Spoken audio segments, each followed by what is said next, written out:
నమస్తే అండి. ముఖ్యంగా ఇక్కడికి విచ్చేసిన మీడియా మిత్రులందరికీ కూడా చాలా చాలా థ్యాంక్స్. నేను నిజంగా ఎక్స్పెక్ట్ చేయలేదు మీరు ఇంతమంది వస్తారు అని. నేను ఏం మాట్లాడాలని ప్రిపేర్ అవ్వలేదు కానీ there is a pain in my heart.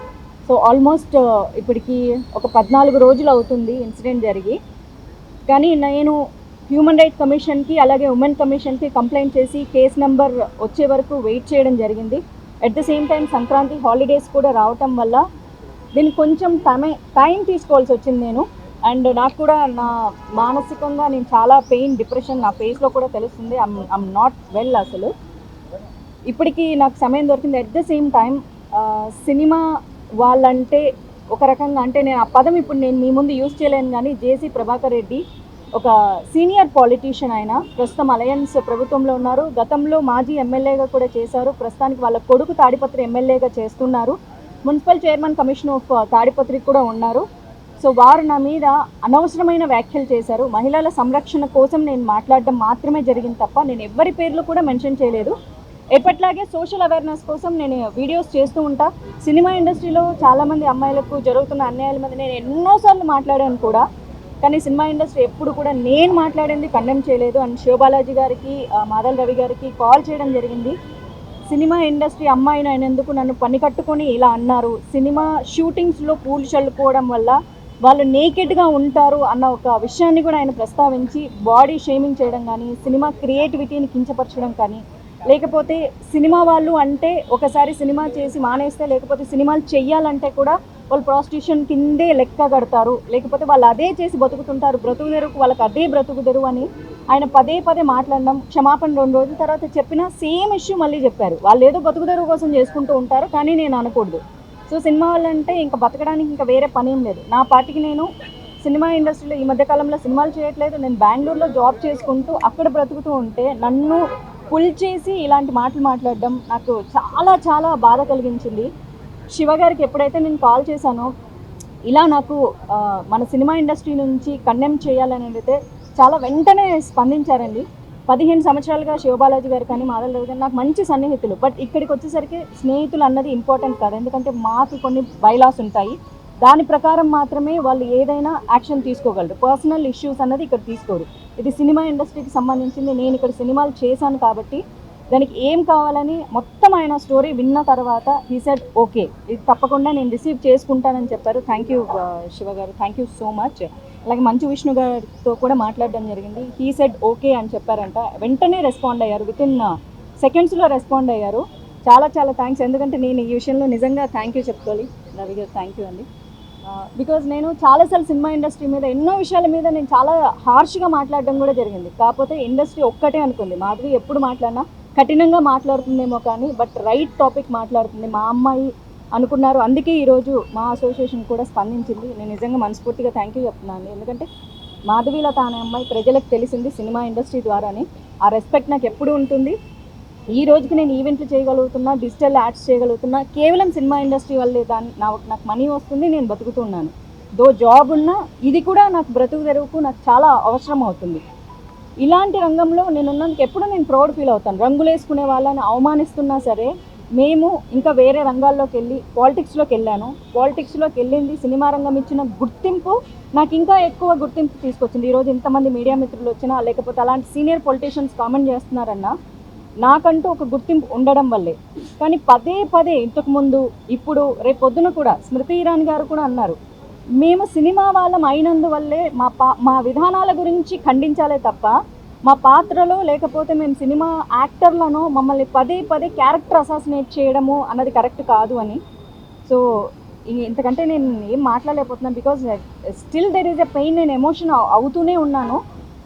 ఏడ్చి పెడితే నేను చాలా వీకర్ అనుకున్నా. I'm not weaker, I'm a fighter. నేను ఫైట్ చేస్తాను. మొదటగా నన్ను సినిమా అమ్మాయిగా నన్ను ఖండించారు, బూతులు మాట్లాడారు కాబట్టి నేను ఫస్ట్ నా మొదటి అడుగు మా ఛాంబర్లో పెట్టాలని నేను ఇక్కడికి వచ్చాను. తర్వాత ఫర్దర్గా నేను ఏం చేస్తాను అన్నది ఖచ్చితంగా నేను మీడియాకి ఇన్ఫామ్ చేస్తాను. I fight for justice. నాకు ఇలాంటి మాటలు నన్నే కాదు ఫర్దర్గా ఏ అమ్మాయిని కూడా సినిమా ఇండస్ట్రీలో బయటికి వెళ్ళి పని చేసుకోవడానికి మాకంటూ గౌరవం కావాలన్నదే నా ముఖ్య ఉద్దేశం. అంతకంటే ఇంకేమీ లేదు. Thank you. అందరికీ నమస్కారం. మాధవీలత గారు ఇప్పుడు ఈ సిచ్యువేషన్లో ఏం ఫేస్ చేస్తున్నారో వెరీ సారీ ఫర్ దట్. ఎందుకంటే ఒక మారల్ సపోర్ట్గా చెప్పగలుగుతాను తప్ప తన తన ఫీలింగ్స్ని అంటే ఎలా సాటిస్ఫై చేయాలో అర్థం కావట్లేదు. But what ever she's facing and what ever she's set, ఇప్పుడు మీ అందరి ముందు చెప్పింది, తను ఆల్మోస్ట్ 2 డేస్గా నాకు చెప్తూనే ఉన్నారు. అండ్ ఎంత పెయిన్ అనేది యాజ్ మనందరికీ సిస్టర్స్ ఉన్నారు, మదర్స్ ఉన్నారు, 100% మదర్స్ ఉండాలి. నో ఒక లేడీ ఇంట్లో ఎలా ఫీల్ అవుతే ఎలా ఉంటుంది పెయిన్ అనేది. సో ద సేమ్ థింగ్ నేను మాధవీలత చెప్పినప్పుడు అదే ఫీల్ అయ్యాను నేను. అండ్ ఇట్స్ ఇస్ అన్ఫార్చునేట్, ఇలా పెద్దోళ్ళు ఎంతో ఎక్స్పీరియన్స్ ఉండేవాళ్ళు ఇలాంటి మాటలు మాట్లాడటం అసలు ఏమీ తెలియకుండా. బేసిక్గా వచ్చేసి మీరు ఒక పోస్టర్ చూసి మాట్లాడుతున్నారు, బట్ ఆ పోస్టర్ అనేది దాని వెనక క్రియేటివిటీ ఉందండి. అది అలా ఉండదు జనరల్గా. మేబీ అది మీకు ఐడియా లేకుండా మనం చెప్పేస్తున్నారేమో. It's all creativity. ఇప్పుడు ఏదైనా ఒక పోస్టర్లో కానీ లేకపోతే ఒక ఫేస్ దీంట్లో స్కార్స్ కానీ అది నిజంగా ఉండవు, అవన్నీ మేడప్ అవి. సో ఫస్ట్ బేసిక్గా నేను ఎక్కువ డీటెయిలింగ్ వెళ్ళట్లేదు, ఎందుకంటే నిజంగా కొన్ని మనం కూడా చాలామంది పిల్లలు కూడా చూస్తుంటారు ఛానల్స్ని. సో నేను కొంచెం లిమిటెడ్గా మాట్లాడుతున్నాను. అండ్ నాకు ఎప్పుడు అనిపిస్తుంది ప్రతి ఒక్కసారి పొలిటీషియన్స్, డిఫరెంట్ పార్టీస్ ఉన్నాయి, మీరు ఒకరు వచ్చేసి అట్లాస్ మీరు జనాల కోసమే మాట్లాడతారు అంటారు, కానీ ఎక్కువగా వెళ్ళిపోయి పర్సనల్ లైఫ్కి వచ్చేస్తున్నారు. అదేంటో తెలియట్లేదు. అది నాకు తెలిసి 12 yearsగా స్టార్ట్ అయింది. అది ఎక్కువ పర్సనల్ అటాక్స్కి వెళ్ళిపోతున్నారు అండ్ సినిమా ఇండస్ట్రీకి మీదకి వచ్చేస్తున్నారు. బేసిక్గా నేను ఒకటి ఎప్పుడు ఏమనిపిస్తుంది అంటే, మా ఆర్టిస్టుల గురించి మాట్లాడేటప్పుడు, అంటే మా ఆర్టిస్టు పాలిటిక్స్ ఫీల్డ్ ఎంటర్ అయినప్పుడు వాళ్ళ గురించి మాట్లాడేటప్పుడు ఎంతోమంది ఆర్టిస్టులు పొలిటీషియన్స్ అయ్యారు, బట్ ఒక పొలిటీషియను నోన్ ఆర్టిస్ట్గా అవ్వాల. సో మా ఇండస్ట్రీ ఇంకా టఫ్ మీ పాలిటీషియన్స్కి ఇక్కడ, ఎందుకంటే ఒకరు తిట్టేస్తే పాలిటిక్స్ అయిపోతుంది. అది దట్స్ పాలిటిక్స్ ఈ రోజుల్లో. నిజంగా జరుగుతుందా, వర్క్ జరుగుతుందా, లేకపోతే వచ్చేసి మా జనాలకి మనుషులు జరుగుతుందని పక్కన పెట్టేస్తే ఒకరు తిట్టుకోవటం మాత్రం ఎక్కువ అయిపోతుంది ఆన్ కెమెరా. సో బేసిక్గా మాకు కెమెరా ముందు నటించడం వచ్చు, బట్ జనరల్గా వచ్చేసి బయట కూడా నటించడం అనేది మీ దగ్గర నుంచి నేర్చుకోవాలి మేము. సో ప్లీజ్ మా జోలికి రావద్దు, మిమ్మల్ని రిక్వెస్ట్ చేసుకున్నాను అంతే. మీకు పార్టీ రకంగా లేకపోతే పాలిటిక్స్ రకంగా మీరు ఏమైనా మాట్లాడుకుంటారు, కానీ ఇండస్ట్రీని లాగొద్దు. ఇంట్లో ఇండస్ట్రీ అమ్మాయిల్ని ప్లీజ్ లాగొద్దు. బికాస్ బతుకుతారం ఏమో అంటున్నారు, కానీ వాళ్ళు నిజంగా వచ్చేసి ఎంతో పెయిన్ఫుల్గా ఇండస్ట్రీలో లోపల వచ్చి ఆ తెర మీద వాళ్ళ ఫేస్ రావాలంటే దాని మీద ఎంతో కష్టం ఉంటుంది, డెడికేషన్ ఉంటుంది, అంత ఈజీ కాదు. సేమ్ మొగాలు కూడా అంతే. It's not only the passion, this lot of time, lot of ఏం చెప్పాలి అంటే మీకు టెక్నికల్గా చెప్పాలంటే ఆడిషన్స్ అని అంటారు. ఆడిషన్స్ ఎన్నో పొద్దున్న నుంచి నైట్ దాకా వచ్చేసి ప్రతి ఆఫీస్కి వెళ్తేనే ఆ గుర్తింపు ఎవరో ఒకరు గుర్తిస్తారు. So it's not that easy. So please మీ అందరికి రిక్వెస్టే, ప్రతి ఒక్కరికి నేను ఇండివిజువల్గా చెప్పట్లే, ప్రతి ఒక్కరికి రిక్వెస్ట్ చేస్తున్నాను, ఇండస్ట్రీ జోలికి రావద్దు please. Thank you so much. And sorry, the main ఇదేంటంటే ఇప్పుడు మాధవీలత గారు కంప్లైంట్ లెటర్ ఇచ్చారు. మా ప్రొసీజర్ ఏంటంటే ఇప్పుడు మేము ఈసీ మీటింగ్ కండక్ట్ చేసుకోవాలి. సో ఈసీ మీటింగ్ ఇది ఎమర్జెన్సీ కాబట్టి మేము ఒక ఈసీ మీటింగ్ కండక్ట్ చేసుకొని విష్ణు గారు, మేము కమిటీ మెంబర్స్ అందరూ కూర్చొని మాట్లాడుకొని దీన్ని మాకు ఈవెన్ ఈ కమిటీ ఉంది, మాకు వచ్చేసి డిసిప్లినరీ కమిటీ ఉంది, డిసిప్లినరీ కమిటీ వాళ్ళ ఒపీనియన్ కూడా తీసుకొని మేము ముందుకు వస్తాం. Thank you. అందరికీ నమస్కారం. నాకు 3 రోజుల క్రితం మాధవీలత గారు ఫోన్ చేయటం జరిగింది. అలాగే శివబాలాజీ గారు కూడా ఫోన్ చేసి చెప్పారు ఇలా మాధవీలత గారిపై జరిగిన ఇన్సిడెంట్ పైన. దానిపై మంచు విష్ణు గారితో కూడా మాట్లాడటం జరిగింది. ముందుగా చెప్పాలనుకుంది ఏంటంటే, మూవీ ఆర్టిస్ట్ అసోసియేషన్లో there is a women protection cell. ఎందుకంటే మూవీ ఆర్టిస్ట్ అసోసియేషన్లో ఉన్న మహిళలందరికీ మేము అండగా ఉంటామని ఒక సీరియస్ ఉమెన్ ప్రొటెక్షన్ సెల్ ఉంది. ఎందుకంటే ఇవాళ అసోసియేషన్లో మహిళలు వర్క్ ప్లేస్లో యాక్ట్ చేస్తున్నారు. వాళ్ళు ఎంతో కష్టపడి పాపం వాళ్ళ జీవితాలను పనంగా పెట్టి వాళ్ళు యాక్ట్ చేస్తున్నారు, జనంలోకి వెళ్తున్నారు. మరి అటువంటి వారిపైన ఎటువంటి దాడిని కూడా మేము మూవీ ఆర్టిస్ట్ అసోసియేషన్ తరఫు నుంచి ఖండిస్తాం. అలాగే మూవీ ఆర్టిస్ట్ అసోసియేషన్లోని మహిళలందరికీ అండగా ఉంటుంది. అలాగే మాధవీలత గారిని ఆ రోజు నేను రిక్వెస్ట్ చేసాం, ఛాంబర్లో కూడా వారు కంప్లైంట్ ఇచ్చారు. అలాగే అన్ని ఇండస్ట్రీలోని అన్ని సంఘాల్లోనూ వారు కంప్లైంట్ ఇవ్వటం జరిగింది. తప్పనిసరిగా, ఎందుకంటే ఈ మధ్య మేము చూస్తున్నాం, మాకు చాలా బాధాకరంగా ఉంది. ఇండస్ట్రీలో చాలా వ్యక్తుల పైన ఈ యూట్యూబుల్లో రాంగ్ ప్రచారాలు, అంటే నిజం గడప దాటేలోపే అబద్ధం ఊరంతా తిరిగేసి వస్తుంది. అది వాళ్ళ వ్యక్తిగత జీవితాలని పాడు చేస్తున్నాయి. ఎంతోమంది గురించి చనిపోయారని కానీ, సో ఇటువంటి దాళ్ళు మహిళలపై ఉండకూడదని మూవీ ఆర్టిస్ట్ అసోసియేషన్ ఇప్పుడు వారు ఇచ్చిన కంప్లైంట్ని మాకు వీ హ్యావ్ ఏ కమిటీ. ఈ కమిటీలో మొత్తం committee members, office bearers, committee members అందరూ చర్చించి దీనిపైన the entire committee will take a decision and we all say that we will stand by all the women in movie artist association. And మీరేం కంగారు పడద్దమ్మా, there is a women protection cell not only in movie artist association but the industry, film industry as a movie artist industry as a women protection cell. So తప్పనిసరిగా ఇండస్ట్రీలో కష్టపడే మహిళలకి అండగా ఉంటారని చెప్తూ సెలవు. మీడియా మిత్రులకు నా నమస్కారం. ముందుగా మాధవీలత గారికి ఒక ధైర్యాన్ని చెప్తున్నాను. నేను మా అసోసియేషన్ స్థాపించబడింది ఆడ కళాకారులైనా మగ కళాకారులైనా ఎవరైనా సరే మాలో ఉన్న సభ్యులకు ఎప్పటికీ మేము అండగా ఉంటూ వాళ్లకు ధైర్యాన్ని చెప్తూ ముందుకు వస్తాం. ఇకపోతే బయట పెద్ద నాయకులు వాళ్ళు వీళ్ళు కళాకారులను కించపరిచే విధంగా, ముఖ్యంగా ఆడ కళాకారులను కించపరిచే విధంగా ఏదేదో దుర్భాషలు ఆడుతున్నారు. మీకు ఫ్యామిలీ ఉంది, పిల్లలు ఉన్నారు, వాళ్లకు ఫ్యామిలీ ఉంది, పిల్లలు ఉన్నారు. మీరు ఒక మాట నవ్వుతూ అన్నా అది ఒక అద్దం లాంటి ఆ మనసు మీద రాయి వేసినట్టుగా ఉంటుంది. గుర్తించుకొని మాట్లాడండి. ఏదో మాట్లాడేద్దాము, మనకన్నా చిన్నవాళ్ళు, ఆడవాళ్ళు, సినిమా వాళ్ళని తక్కువ చేయకండి.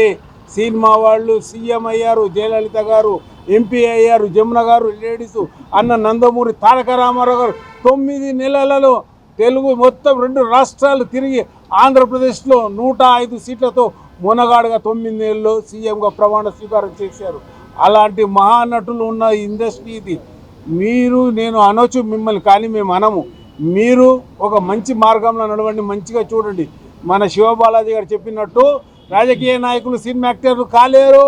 సినిమా యాక్టర్లు రాజకీయ నాయకులై దేశాన్ని ఏలుతారు. ఇప్పుడు ఏలే వాళ్ళలో చాలామంది మన సినిమా ఆర్టిస్టులు, హీరోలు, పవర్ స్టార్లు, సూపర్ స్టార్లు ఉన్నారు. అది గుర్తుపెట్టుకోండి. మీరు మాట్లాడి గెలక్కండి ఆర్టిస్టులను. దయచేసి మీరు ఏదైనా మాటలు అంటే వాటిని రివర్స్ తీసుకొని క్షమాపణ కోరుకోండి. లేదా మేము ముందుకు వస్తూనే ఉంటాము. రేపు పొద్దున మీటింగ్లో ఇవన్నీ పెట్టి ఎవరితో ఏం మాట్లాడాలో, ఏ విధంగా ముందుకు పోవాలో మేము ఆలోచిస్తాం మా కమిటీ ద్వారా. మాధవీలత గారు, तुम संघर्ष करो, हम तुम्हारे साथ है, सारी इंडस्ट्री तुम्हारे साथ चलेगी. हम आपके भाइया है, आपके मदद करने वालों में से है. जिसको बोले उसको आके 2 मुँह में वो बकते रहे అంటే ఏది నోటికి వస్తే అది మాట్లాడుతున్నారు. అది తప్పు తప్పు తప్పు. ఇది పద్ధతి కాదు. ప్రపంచవ్యాప్తంగా మన తెలుగువాడు ఉన్నాడని చెప్పిన వ్యక్తి అన్న నందమూరి తారక రామారావు. ఆ తెలుగువాడే ఇంకో తెలుగు వాళ్ళని కించపరిచే విధంగా మాట్లాడితే ఇక బాగుండదు. అది ఇంకా మేము ఎన్నో మాట్లాడవచ్చు, కానీ మీరు పెద్దలన్న గౌరవంతో మేము మీకు వాల్యూ ఇస్తున్నాము. అది కాపాడుకోండి అన్న వాళ్ళే కానీ ఇంకా ఎవరైనా కానీ. నమస్తే, థ్యాంక్ యూ.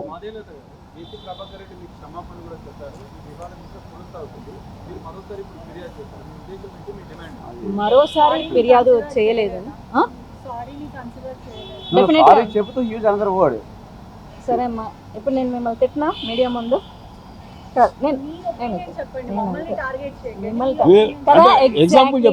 వచ్చేసింది కదా, కోపం వచ్చింది కదా, చిన్న మాట జస్ట్ క్వశ్చన్ అడిగితే క్వశ్చన్ అడగగానే మీకు మమ్మల్ని టార్గెట్ చేయొద్దు అన్నారు. అంత బూత్ నేను తిట్టించుకున్నా. మిమ్మల్ని టార్గెట్ చేయడం నా ఇంటెన్షన్ కాదు. మిమ్మల్ని తిట్టడము అడిగినంత మాత్రాన నేను మిమ్మల్ని తిట్టను. జస్ట్ అడిగినందుకు మీకు కోపం వచ్చింది. జస్ట్ మీరు క్వశ్చన్కి నేను క్వశ్చన్ వేసాను అంతే. వెంటనే మీకు రియాక్షన్ వచ్చింది కదా. నేను ఎగ్జాంపుల్ చూపిస్తానమ్మా డెఫినెట్గా. ఎందుకంటే ఆయన క్షమాపణ ఎలా చెప్పారంటే ఎగ్జాక్ట్గా మీరు మళ్ళీ వీడియో చూడండి. నేను తప్పు చేయలేదు, నేను తప్పు మాట్లాడలేదు, కానీ తప్పు చేశాను అంటున్నారు కాబట్టి మై అపాలజీస్ టు హర్. పాపం ఆ పిల్లని అనాల్సిన పని ఏంటి? అంత పాపం నేనేం కాదు. అయ్యో పాపం అనేంత స్థితిలో కూడా నేను లేను. At the same time one more, వాళ్ళు ఏదో బతుకుదెరువు కోసం చేసుకుంటూ ఉంటారు, అయినా నేను అనకూడదు. సో బతుకుదెరువు కోసం నేనైతే జాబ్ చేసుకుంటున్నాను, మీ జాబ్ మీరు చేసుకుంటున్నారు. బట్ ఆయన పాయింట్ ఆఫ్ వ్యూలో బతుకుదెరువు కోసం ఇంకొకటి చేసుకుంటున్నారు. ఓకే, దాన్ని కూడా మాట్లాడతా. యాజ్ పర్ ఇండియన్ కాన్స్టిట్యూషన్ విమెన్కి ఏమి ఇచ్చింది? ఆమెను ప్రాస్టిట్యూట్ అని కూడా అనకూడదు. She is having her own dignity and her own character, her own thought process. ఆమెను కూడా మీరు కించపరచకూడదు. మహిళ ఎవరైనా మహిళే. మీ జీవితాల్లోకి వచ్చి నాశనం చేయనంత వరకు ఆమె డిగ్నిటీకి మీరు రెస్పెక్ట్ ఇచ్చి తీరాలి. కాబట్టి ఆయన అపాలజీస్ని నేను యాక్సెప్ట్ చేయట్లేదని నా సోషల్ మీడియా ద్వారా నేను తెలిపాను. Because I'm deeply hurt. So ఒక సారీ చెప్పేసేస్తే అది పోయేది కాదు. అంతేకాదు సారీ చెబుతూ వాళ్ళు ఆడేదారు బతుకుంటారు అంతే అంటాం. అంటే మొత్తం ఇండస్ట్రీలో ఉన్న అమ్మాయిలు అందరినీ అంటాం. అది అంతే. సారీ చెబుతూ కూడా he mention that word. That's very very wrong. అది ఒక పెద్ద మనిషి అయ్యండి. అవును. నేను నెక్స్ట్ ఇది మొదటి అడుగు అన్నాను కదండి, దాని తర్వాత ఖచ్చితంగా ఉంటుంది. చర్యలు లీగల్గా తీసుకోవాలండి. నేనేం చర్యలు తీసుకోను. లీగల్గా నేను ఖచ్చితంగా ప్రొసీడ్ అవుతా. మొట్టమొదటిగా నేను మీడియాకి ఇన్ఫామ్ చేస్తాను. అందుకే మొదటగా నేను ఇప్పుడు చెప్తున్నాను, మహిళా కమిషన్కి నేను మొట్టమొదటిగా కంప్లైంట్ ఇవ్వడం జరిగింది. తర్వాత హ్యూమన్ రైట్స్ కమిషన్ కూడా, because I'm hurt and I'm threatened. So వాళ్ళిద్దరికి ఇచ్చా. కేసు నెంబర్స్ కూడా ఫైల్ అయ్యాయి, నా దగ్గర ఉన్నాయి, మీకు ఇస్తాను. దెన్ విత్ యాక్షన్స్ పరంగా నేను మా అసోసియేషన్కి రావడం జరిగింది. శివబాలాజీ గారు అంటే ఇప్పుడు లీగల్ సెల్ ఉందని చెప్తున్నారు మా అసోసియేషన్లో. అపార్ట్ ఫ్రమ్ దిస్ అంటే ఇప్పుడు మాధవిలత గారికి జరిగింది కాబట్టి మీ అందరూ కలిసి వచ్చారు. పూనం కౌర్ విషయంలో ప్రతిసారి తను ట్వీట్ చేస్తుంది. అంటే మీరు ఒక సందర్భంలో కూడా చెప్పారు, దెర్ ఇస్ నో రికార్డ్, మేము మా టర్మ్ కానీ మా టర్మ్ తర్వాత కూడా ఎటువంటి రికార్డ్ లేదన్నారు. పదే తను ట్వీట్ చేస్తుంది. ఒక మెయిల్ లాంటిది కూడా ఒక స్క్రీన్ షాట్ నిన్న రీసెంట్గా పెట్టింది, that you all will be getting back అని చెప్పి. ఇటువంటివి పెడుతున్నప్పుడు మీరు ఎందుకు లీగల్గా, ఒకవేళ తను కంప్లైంట్ ఇవ్వలేదని మీరు చెప్తున్నారు కాబట్టి తన మీద లీగల్ ప్రొసీడింగ్ ఎందుకు చేయట్లేదు? అంటే ఒక ప్రెస్ మీట్ పెట్టడం కానీ లేకపోతే దాని నుంచి స్పందించడం కానీ మీరు స్పందించారు, okay. Why you not taking action against her? Because you keep on blaming the మా అసోసియేషన్. మా అసోసియేషన్ని బ్లేమ్ చేయలేదండి. తను ఇలా కంప్లైంట్ ఇచ్చాము, వై నాట్ యాక్షన్ అనేసి ఏదో పెడుతున్నారు వాళ్ళు. దాంట్లో క్లారిటీ లేదు. మీరు వచ్చి మా దగ్గర క్లియర్గా కూర్చొని మాట్లాడితే తప్ప నాకు ఆ ఇష్యూ గురించి ఏంటి తెలీదు. మీరు చెప్పారు కదా అసలు లేదు మా టర్మ్ లో లేదు. Complaint, so it's purely allegation కదా, ఫాల్స్ అన్నట్టే కదా. అది మేము సీరియస్గా తీసుకోవట్లేదు. వేరే పనులు ఇప్పుడు డైరెక్ట్గా వచ్చేసి ఇప్పుడు మాధులత గారు వచ్చారు కాబట్టి ఇది ఒక ఇష్యూ, ఇంకా లేని ఇష్యూస్ ఉన్నాయి, వాటి మీద కాన్సన్ట్రేట్ చేస్తున్నాం. ఇప్పుడు లేని దాన్ని మేమే వెతుక్కొని వెళ్ళి మా మీద కంప్లైంట్ వేస్తారు, మేము మీద కంప్లైంట్ వేస్తాం. మీరే చెప్పారు కదా, నేను చెప్పానండి. మళ్ళీ చెప్పాలంటే మళ్ళీ చెప్తాను. నేను ఎప్పుడు ఇవ్వలేదు, మాకు కంప్లైంట్ ఇవ్వలేదు. మాధవిలత గారు ఇలా ఇచ్చారండి, అలా పూనం కౌర్ గారు ఇచ్చి దీనికోసం మాట్లాడాలి. ఆవిడే మాట్లాడుకుంటుంది. అది మాధవిలత గారు కొద్ది రోజుల నుంచి సినిమాలకు దూరంగా ఉన్నారు. ఆమె మాలో మెంబర్గా కొనసాగుతున్నారా? తను ఇప్పుడు అడ్రస్ చేసింది వచ్చేసి as an industry women. So దానికి మేము సపోర్ట్, అందుకనే మేము వచ్చేసి ఈసీ మీటింగ్ పెట్టి మాట్లాడాలనుకుంటున్నాం. So that is going to be our next action. At the same time అండి, ఈ సినిమా క్రిటిక్స్ అనే పేరు పెట్టుకొని చాలామంది యూట్యూబ్లో నోటికి వచ్చిన బూతులు తిడుతున్నారు. చూస్తూనే ఉన్నా, చాలామంది హీరోలని చాలామంది హీరోయిన్లని. When it comes to me, ఎందుకంటే ఇప్పుడు నాది సమస్య, నాకు పెయిన్ ఉంటుంది. వేరే వాళ్ళని తిట్టినప్పుడు నాకు కోపం వస్తుంది, కానీ నన్ను తిట్టినప్పుడు నాకు ఇంకా బాధ వస్తుంది. ఈ అమ్మాయిని ఈ మాటే కాదు, ఈ అమ్మాయిని కూడా దాన్ని ఈ మాటే కాదు, ఇంతకంటే ఇంకా ఏదైనా పెద్ద బూత్ ఉంటే అది తిడితే చాలా బాగుంటుంది, చెప్పు తీసుకొని కొడతామని ఈ సినిమా క్రిటిక్స్ అనే పేరుతో చాలామంది ఆడవాళ్ళు చాలామంది మగాళ్ళు బతికేస్తున్నారు. సో అది కూడా అసలు కరెక్ట్ కాదండి. ఇక్కడ సినిమా క్రిటిక్స్ అంటే సినిమా ఇండస్ట్రీని హెల్తీగా క్రిటిసైజ్ చేయాలి తప్ప సినిమా వాళ్ళని అమ్మనా బూతులు తిడితే వాళ్ళు ఎప్పటికీ సినిమా క్రిటిక్స్ అవ్వరు. పక్కన పేరు పెట్టుకున్నంత మాత్రాన they can't be official. So ఇదొకటి నేను చెప్పాలనుకుంటున్నా. సో వాళ్ళ మీద కూడా లీగల్ యాక్షన్స్ తీసుకోవాలని అనిపించినా తీసుకొని వాళ్ళని హీరోలని హీరోయిన్లని చేయదలుచుకోవట్లేదు కాబట్టి ప్రస్తుతానికి వదిలేస్తున్నా. బట్ రేపు పొద్దున్న నా గురించి ఇంకొక మాట మాట్లాడితే కనుక డెఫినెట్గా చాలా పెద్ద సీరియస్ యాక్షన్ లీగల్గా తీసుకుంటానని చెప్తున్నాను. జాబ్ చేస్తాను, 2015 నుంచి కూడా నేను జాబ్ చేసుకుంటూనే ఉన్నాను. సినిమాలు చేయకపోతే మనుషులకి ఇక బ్రతకడానికి ఏమీ లేదు. ఇక అతను చెప్పిన ఏదైతే ఒక వృత్తి ఉందో ఆ వృత్తి తప్ప వేరే ఆప్షనే లేదు సినిమా వాళ్ళకి అన్నట్లుగా చాలా రోజుల నుంచి చాలా మంది మాట్లాడుతున్నారు. సోషల్ మీడియాలో ట్రోలింగ్ చేసే వాళ్ళు కూడా మాట్లాడుతున్నారు. బట్ మొహాలు కనిపించిన వాళ్ళు, మాస్కులు వేసుకున్న వాళ్ళు ఏం మాట్లాడినా కూడా ఓకే. బట్ సినిమా ఇండస్ట్రీకి వచ్చే వాళ్ళు చదువు సందే లేని వాళ్ళు ఇక సినిమాలో యాక్టింగ్ మానేసేస్తే ఇంకోటి బతుకుతారని. బట్ నాకు అంత అవసరం లేదండి. నేను డబుల్ మాస్టర్స్ చేశాను, నేను జాబ్ చేసుకుంటున్నాను, నేను జాబ్ మీదే బతుక్కుంటూ ఉన్నాను. ఎవరికి నేను ప్రూఫ్లు చూపించక్కర్లేదు, ఎందుకంటే సిన్సియర్గా నా శాలరీలో ట్యాక్సులు కట్ అవుతున్నాయి, గవర్నమెంట్కి ట్యాక్స్ కడుతున్నా. నన్ను అలాంటి మాట అన్నప్పుడు దట్టు ఒక పాలిటీషియన్ ఇది ఖచ్చితంగా కన్సిడర్ చేయాల్సిన విషయం అండి. ఆ సీనియర్ పొలిటీషియన్ జేసీ ప్రభాకర్ రెడ్డి, ఆయన్ని చాలామంది అన్నారు అది ఆయన వాడుక భాష అని. నేను ఒకటే అడగాలనుకుంటాను, అదే వాడుక భాష నాకు అర్థమవుతుంది కాబట్టి అదే నాకు కూడా వాడుక భాష ఎందుకు కాకూడదు? సో సంస్కారం లేకపోతేనే అలాంటి మాట